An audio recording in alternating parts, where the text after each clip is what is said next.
From KVUE News in Austin, you're watching Texas This Week with Ashley Goudeau.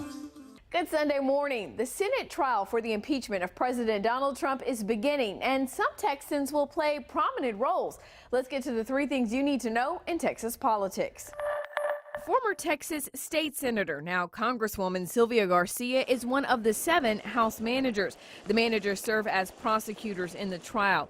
Garcia held a news conference in her hometown of Houston Friday to discuss her role. The same day it was announced Ken Starr, former independent counsel and Baylor University president, will join the president's defense team. Starr's familiar with impeachment. His investigation led to the impeachment of former President Bill Clinton. The Senate will resume at 1 p.m. Tuesday for the impeachment trial of President Donald Trump. Governor Greg Abbott, a Catholic, fell out of the good graces of the church this week. The governor decided to opt out of participating in the federal refugee resettlement program for this fiscal year. President Trump issued an executive order requiring states give written consent to participate in the program. Texas was the first and reportedly only state to opt out. The Texas Catholic Conference of Bishops called Abbott's decision, quote, deeply discouraging and disheartening. A federal judge later blocked the president's order, saying refugee resettlement agencies should be able to place people where they will best thrive, as they've done for nearly 40 years. President Donald Trump making another trip to Texas. He is set to speak at the American Farm Bureau Federation's annual convention here in Austin later today. This is the second time in less than 3 months that the president has been in Austin. The next step following President Trump's impeachment is the Senate trial to determine whether he will be removed from office. And understandably, a lot of people have questions about the process. For answers, I sat down with author and University of Texas politics professor Dr. Jeffrey Tulis. I want you to first, for our viewers, weigh in on the historic significance of this impeachment and this trial that we're going into.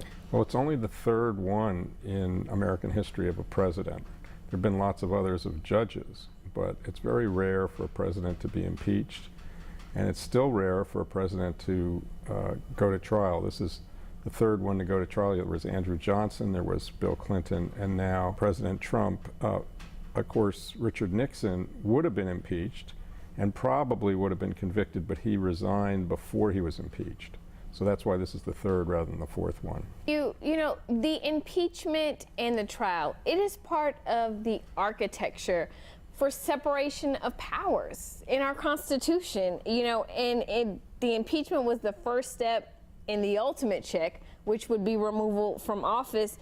And while it's not supposed to be a partisan thing, it is, especially now. Right, but the first point that you made is one that most citizens really don't understand, and it's really a good point that you brought up. Impeachment is actually mentioned 6 times in the Constitution, and it's mentioned in each of the articles dealing with the major branches, the Congress, the President, and the Court. So it's woven into the very fabric of the institutional design of the government that we call separation of powers.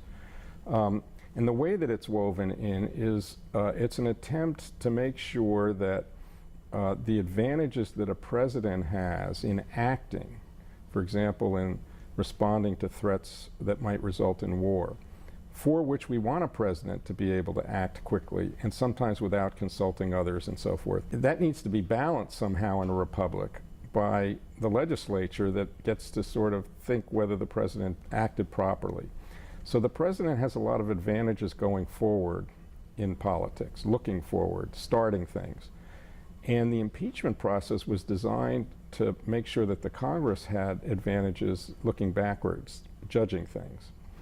And so it's really meant to embolden the whole institution of the legislature, the House and the Senate, not so much one party or the other, as against the president, again, not so much one particular president or the other, but the presidency is balanced by the Congress. So the impeachment is very, very important to all the other powers that the Congress has. For example, when they ask for information, if it's not possible for a president to be impeached, presidents are never going to give information if there's no consequence for not giving information.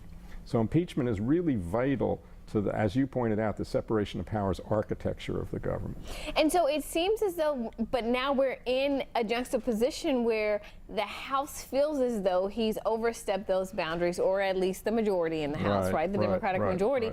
Whereas we're not seeing that in the Senate. How do you weigh that out? Well, it's, in my view, it's potentially a breakdown of the constitutional order itself, that we've come to this point in which people can't see, their institutional responsibilities, or even be really committed to the ideas that brought them to Washington, as opposed to the party as a tribe. When Texas This Week continues, more on impeachment and the impartial justice senators are called to carry out.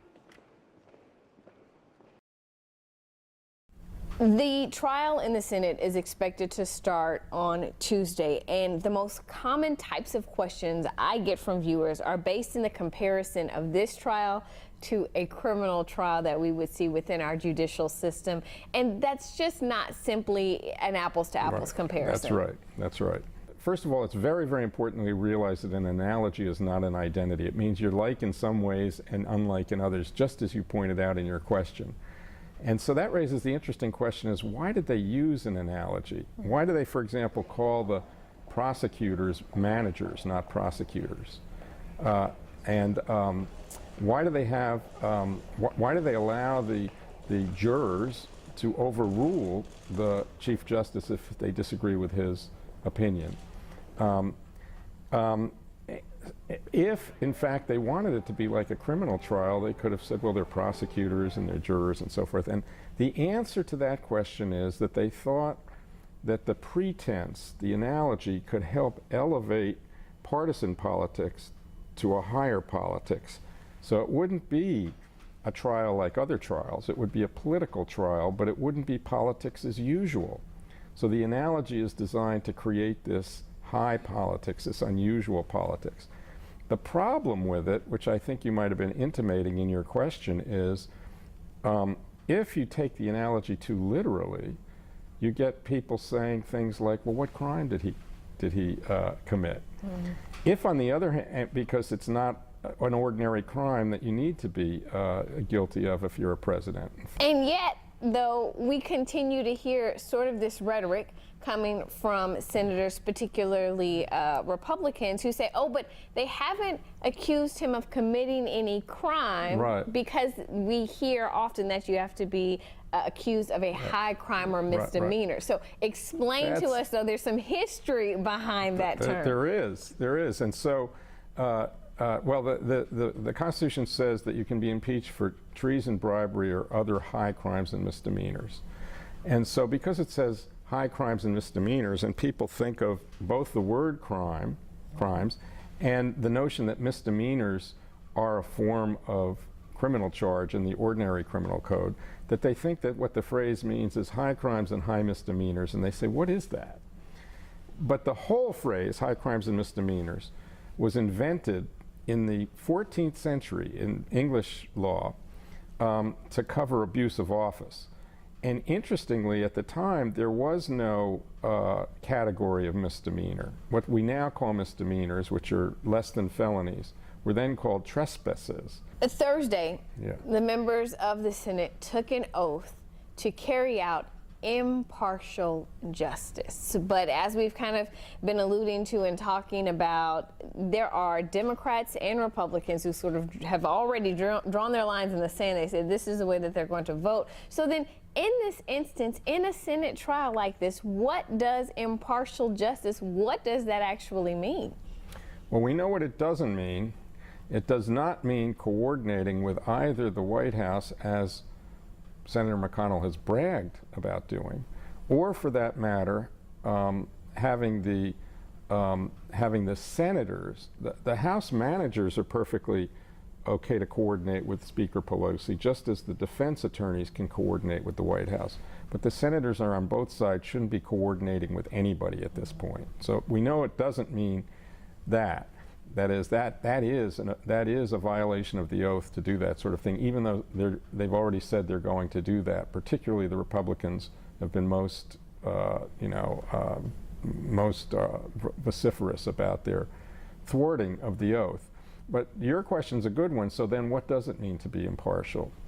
It doesn't mean that you don't have to have any opinions, like you might if you were a regular juror in a regular trial. It doesn't mean that you can't know the parties. It doesn't mean that you have to be sequestered from the news. So what does it mean? It means, I think, it means that you have to imagine, would I make the same decision if the person being charged were a person of my own party? So if you're a Democrat, you have to be willing to say, if Clinton or Obama or some other Democrat were charged with these very same things, would I vote to convict and remove from office? And if you're a Republican, you have to be able to say, can I really say honestly that if Obama were charged with the same things as what we're listening to now, that I wouldn't be calling for impeachment and conviction? Can I honestly say that? That's the question each one has to pose to themselves. That's what it means to be impartial, that I would make the same judgment no matter what the party was of the president. You can watch the full interview with Tulis on KVUE.com. And now, the last word. This morning, I won't be long. It doesn't matter how you feel about the president or impeachment. The very fact that the country we love is going through this process is serious, solemn. And the partisanship on full display by members of both parties, the divisiveness that seems to be seeping into how we treat one another, concerns me. We are Americans first, loyal to country first. And so I want to leave you with something our first president said in his farewell address about political parties. President George Washington said while they, quote, may now and then answer popular ends, they are likely in the course of time and things to become potent engines by which cunning, ambitious, and unprincipled men will be enabled to subvert the power of the people and usurp for themselves the reins of government, destroying afterwards the very engines which have lifted them to unjust dominion. End quote. That's the last word. This has been Texas This Week.